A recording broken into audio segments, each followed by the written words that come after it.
Hello, and welcome to Symphony of the Scare, How to Tune Your Haunt. I'm Phil Raybourn. I'm owner and creative principal at Raybourn Creative. Now, I've been designing haunts and haunt-themed experiences in the theme park industry for over 16 years. And today I'm going to share with you some techniques and tricks to elevate your haunt to terrifying new heights. So let me begin with four words: tension, focus, distraction, and fear. Now, these are key elements that every haunt should have for their experience. Your guests should be taken on a journey through a labyrinth of location-specific concepts that, when properly designed, provide a harmonious flow to your haunt, rather than a disconnected jumble of scares. So through proper narrative, precise timing, we can create the pitch-perfect symphony of scare with an unforgettable earworm that your guests will take with them. So today we're going to be focusing on timing and cadence, layout harmony, and design dynamics, and how to use sensory design through auditory cues and distractions, guiding your guests' focus, heightening their fear, all in a way that will better implement your distractions, creating unforgettable tension that will frighten even the most staunchest of non-believers. So let's get started. So here's a question for you. When did you last tune your haunt? So what do I mean by this? Okay, well, like any instrument, in order to play any type of music, it must be tuned, right? And your haunt experience is no different. So it must be tuned.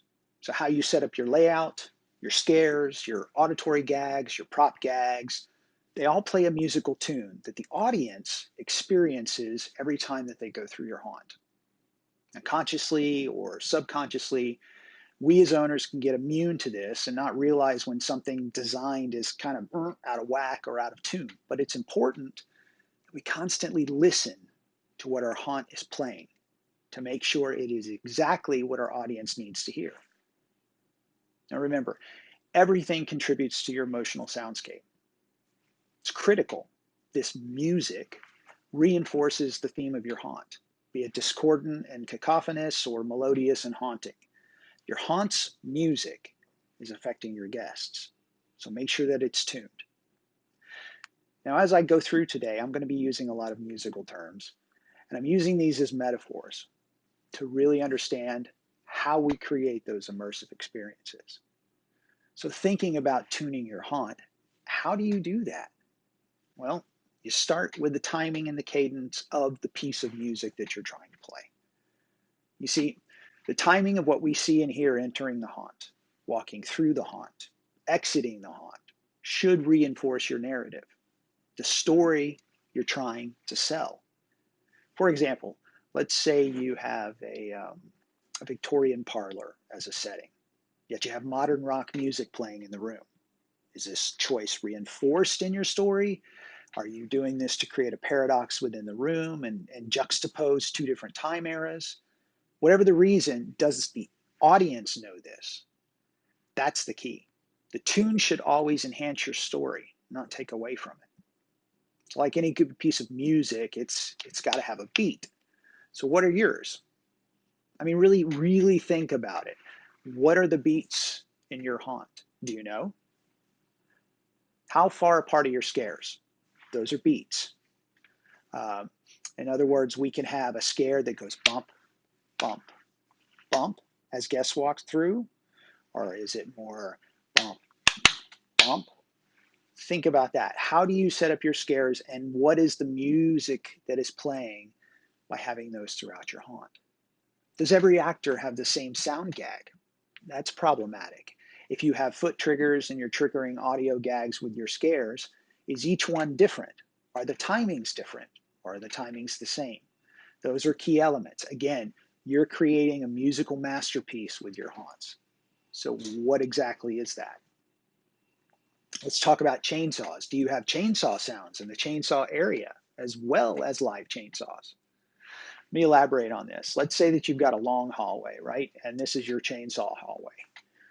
from a story perspective, you set it up that we know that there's going to be chainsaws in there, let's say. So you decide to play chainsaw sounds in there. Well, obviously, when the audience comes in, they're going to hear the chainsaw sounds. Are they going to get desensitized to that sound when the actual scare hits?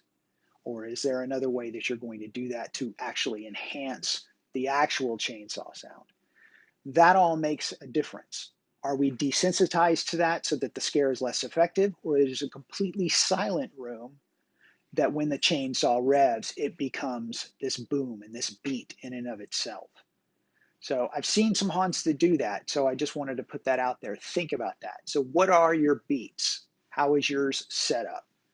You know, use of audio and sound gags is very, very important in drawing your haunt guests into your experience. You know, Disney is masterful at this when they pull you down an alley as you're walking through. Let's say you're going to walk World of Showcase and you hear this little violin playing in France, but it's way at the back in an alley. But it draws you in to that area. So use that as part of your source audio. You could have a room that is completely silent, and just barely we have the crying of a little baby that's coming from a doll in the corner. Well, that's great because as an audience member, I'm going to turn and I'm going to look at that little doll, and that sets me up for either the gag to come out behind the doll or come over here behind my head. It's all being used to set up the music that I'm listening to and play that into your haunt itself. Okay. Mentioning source audio. Do you use source audio sounds, or is it just BGM, background music, around the whole haunt? Is each room specific? Again, all of those things are important. Is your music so loud that you can't hear the screams of your guests? All of that plays a hand in how your haunt sounds and what type of music you want your haunt to play. Now, listen, I'm going to caveat this. There's no right or wrong answer, right? I mean, you may have your music cranking and that's how you want it. You want this, chaos to happen in there, or it's a rave and it's set up and it's just loud and that's part of it because you're trying to drown out the ears. That's fine. That's a choice. What I'm trying to tell you is just to make sure that the choice you're making reinforces the story that you're trying to tell in your haunt. Because if you have a story that's supposed to be one way and your auditory and sight and all of those other things are different than that, unless there's a reason for that, it's going to create a problem with your audience's true immersion into your haunt. So let's think a little bit about techniques, right? How can you use these auditory gags, and how can you use sound in your in your haunt? Well, one of the things you want to do with this, you want to build anticipation. This is the most useful of scare techniques. It's an old theater trick, showing the pistol in the first act and firing it in the third. You want to use those beats that we've talked about. How is that set up from the actors to the sound to the sight gags? What are the beats of your haunt as you're walking through? Use that tune to build anticipation towards the climax of your hero or icon scare at the end of the maze. If you build this payoff, guests will feel that they've been on a journey. And this increases their fear factor because they're making it worse in their imaginations. And that's fun. And it's key, because if you can get them to buy in, for instance, I'm sure that all of us has had a time where we hear a piece of music and immediately a memory comes to mind, right? It's sense memory, right? I know I've heard that piece before and I'm remembering a time. That used to happen all the time with certain 70s songs for me, because you would hear them and you would think back immediately to 4th of July or something along the summer or something along those lines. So there's music out there that will trigger a response. So use that to your advantage. Use the musical beats of your haunt to trigger an automatic response in your guests that they may not even realize is being triggered.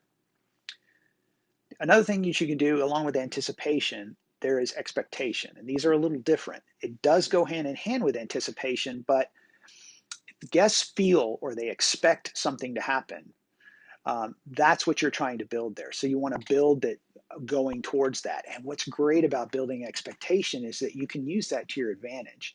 You can either deliver on that expectation and give them the payout that they're expecting, or you can misdirect it and you take that expectation and totally flip it on its head and give them something complete opposite.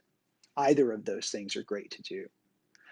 By doing both of those, of course, you're also building tension. This is what gives you the screams. And tension should be built prior to, during, and after the event for a true immersion. So not only just about what they see in the house, but you can start setting that stage outside. You can set it when they exit. You can set it in your marketing materials. It's all about creating that story and using that to tune your haunt. One of the things I want to caution you against is remember to allow for breaths of security. And what do I mean by this? I mean that you need to allow your guests to have a moment of safety before you hit them again, because it allows them to calm just a second, which drives the effect of being scared even more so when they reach another scare. So use these to great effect in your haunt, either by leading towards another scare or a distraction, but think of them as the musical bridge, right? It takes you from the rousing chorus into the key change, into crescendo of the tune. Okay, allowing them the moments to breathe, it just makes the startles that much more effective. And all of this is used to play with the mind, right? We're in the business of scaring people. So what we want to do is really get them fearful. Granted, they know it's going to be a safe environment that they're playing in, but we want them to have that rush, that euphoria, that they are just totally terrified. And playing with their mind by using these things, it's your most powerful tool to scare someone in their own imagination. It's use it to your advantage. Subtle things like sound behind them, or a flash of light and rhythmic pulses. Again, the beats, right? Low moans, anything that will distract your guests and set them up for a bigger scare. All of this is important. All right, let's switch gears a little bit, and I'm going to bring up for you an actual design. I have a concept design, and I want to talk a little bit about layout harmony with design and placement of actors. So this is a schematic for a house that I did called Unhinged.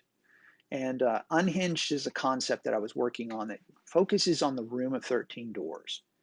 And the idea behind that is that there is a keymaster in here that is collecting specimens for his experience. And this house is the journey through those doors to discover what he has collected and what he's doing with it. So to begin with, what I did here is that I started thinking about the tune that I wanted to use. It's really making sure that this moment here that we talked about, is kind of the opening number, right? So the opening sounds that we want the audience to hear. So this right here is going to be a pulse point. And what I mean by a pulse point is we're going to load in the number of people we want to go through this main area for the show. We're creating that. Some will call it a pre-show. We can call it the beginning of the show, but it's a stage scene area. You think Haunted Mansion, right? Everybody's in the crowded room and the story starts. Obviously, we don't want it that crowded.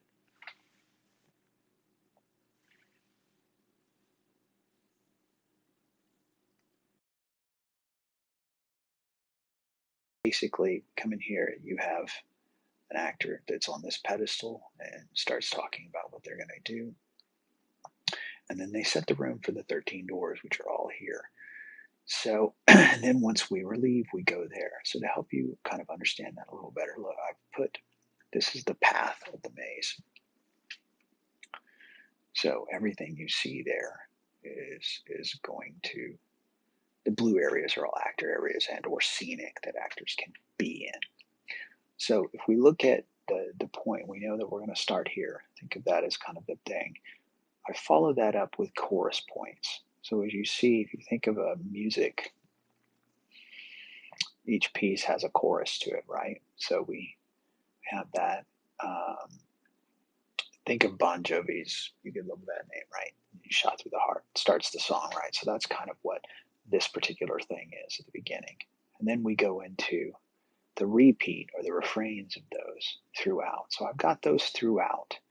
And then if you'll notice, I did not mark this one, even though that is another round door. And the whole idea behind that is that they're going to enter the same room multiple times. So it's done to kind of play with them a little bit. So what I've done there is that particular room up here is what my key change would be. I'm ramping up to the crescendo, right? So it's the last thing that we see before we actually get to the crescendo, the final room here.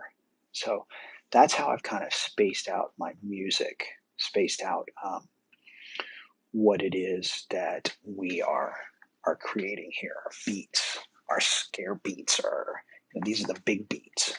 So I've got those laid out.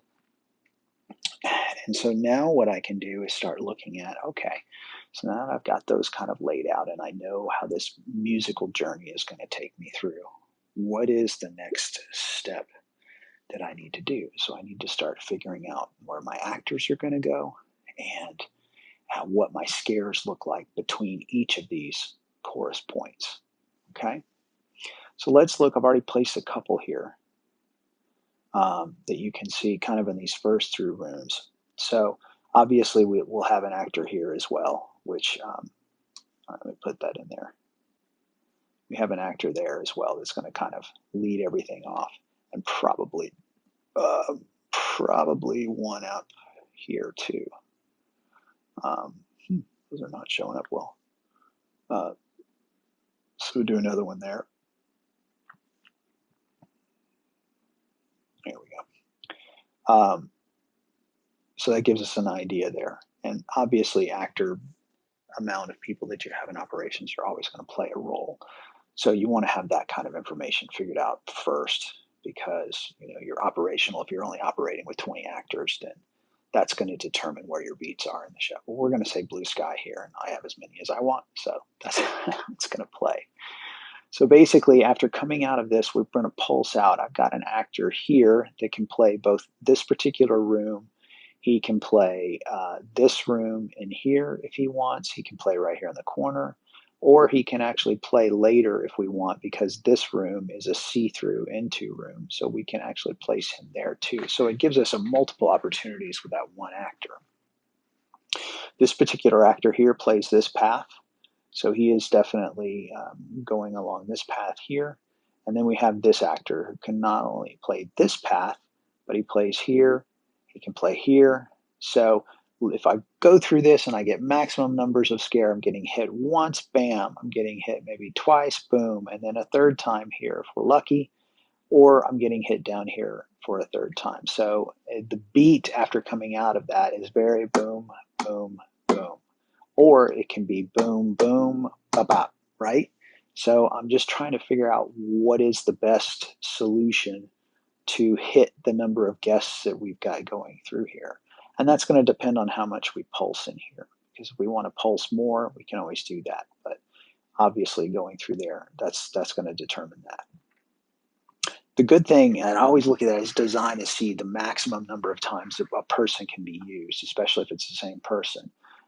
Because it's going to make it seem like it's fuller, even though it's this person doing his path. He goes once, scares, he goes back here, scares, he goes here, scares, he goes back here, scares, he goes here, scares.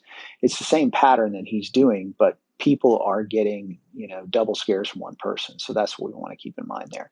Same with this guy. I mean, you could actually add a scare door right here if you wanted to, and boom, boom, boom, boom, boom. He just goes back and forth.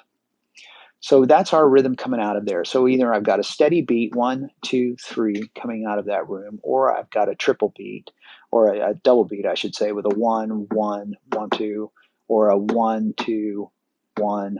There's a bunch of different rhythms that you can come in and play with there. So that's what I'm talking about when I'm saying really understand the beats of your scares in there, because you are creating that music. So then we go down in here, and I'm going to have an actor here that can play this particular area here, whether it be drop doors or whatnot, but he also can play this particular area in this room. They come through here again, so they get that first bit of scares, bam, bam, bam, and then they're back in the chorus. So they're back in the same room that they just left. So the idea is to really make them think, are we back in here? And to really disorient them, right? Even though it's the same song, They're still seeing the same things at the 13 doors that they saw in here, but it's another room. So it's really playing upon that. And then they enter into another section. I've got an actor here. I've got an actor here that can pop. And of course, this guy right here can pop there.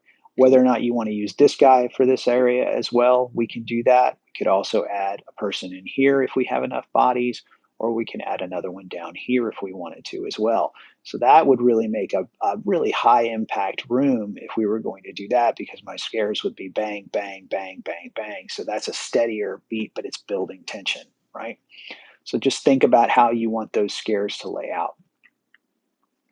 And then, of course, going through here, these guys can pop in through there if they wanted to, and we go through here. So is this more of a breath right here after being through those beats? Do we want a breath in here and there's only one guy? Obviously, we'd put a guy on top of that platform right there. And then these guys would be able to pop out here. So the question becomes is, do you want this as a breath or not? Or do you want to ramp it up going into another chorus? Personally, I would probably keep it a ramp and keep the same beat that I had in here, here. So if I'm going to go with a beat of 1, 2, 3, 4, 5, then I can hit here 1 or 1, 2, 3, 4, 5. We would get the 4, 5 right up in here. Boom. 4, and then 5 would come out of here. So again, you still got the same beats, 1, 2, 3, 4, 5, or you can just go like we did up here with 3. So it could go 3, 5, 3, or it could be 3, 5, 5, depending on however you want to do it. Does that make sense? And that's what you're doing. And then again, you're back in here. So this hallway is rather short. So what I would do is do a breath here, okay? And just leave it more scenic, or maybe an interesting sight gag that allows the guest or interactive moments or push-throughs or things that they have to go through. And then it goes into kind of an augmented chorus room here. Again, they're seeing just that point and then coming into this particular scare area here. Again, all of this is done to try to build towards the crescendo of the piece, right? So you always want to build that, and you want to look at your rhythm and how can you do that in such a way that really gets you to this point, so that it's a great build leading up to this. Because if you'll notice, there's a long path after we come out of this.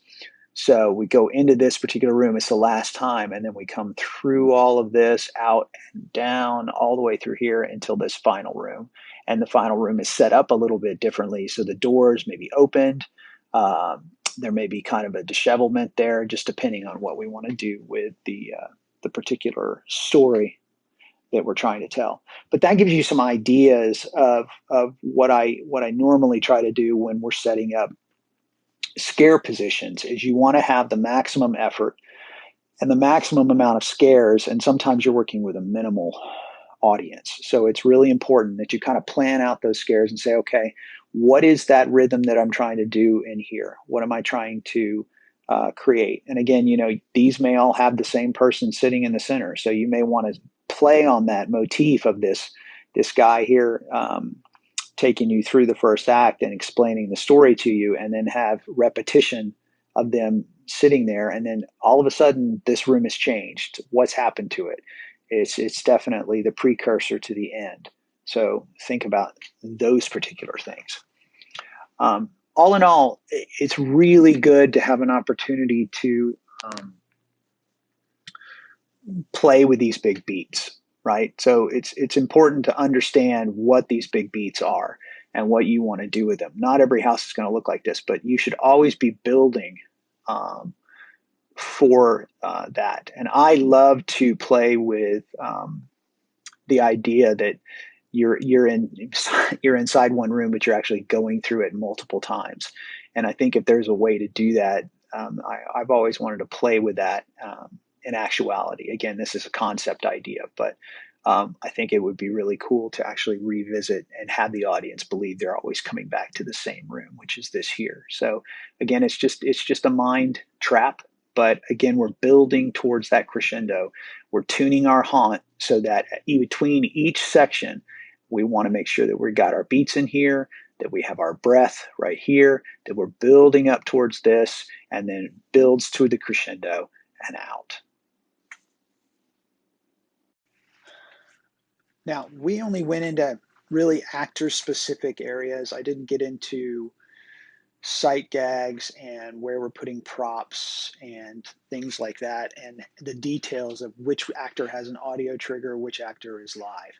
But that would be my next step, which would take a little longer than the time we have today. But again, doing all of that allows me to really understand what my haunt sounds like before we even get it built, so that I'm keeping in mind the music that I want to play, right?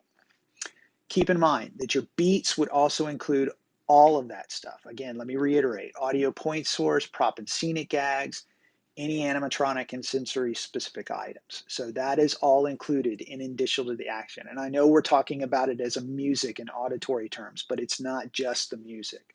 So I just want to make that clear. So once all of those are placed and you're comfortable with the sounds that they make, then it's time to really refine. And then you turn the volume up to 11. So let's talk a little bit about design dynamics. Designing the dynamics of your haunt tune to evoke maximum fear is your most difficult task. It's adjusting the gain, using musical terms. It's adjusting the gain.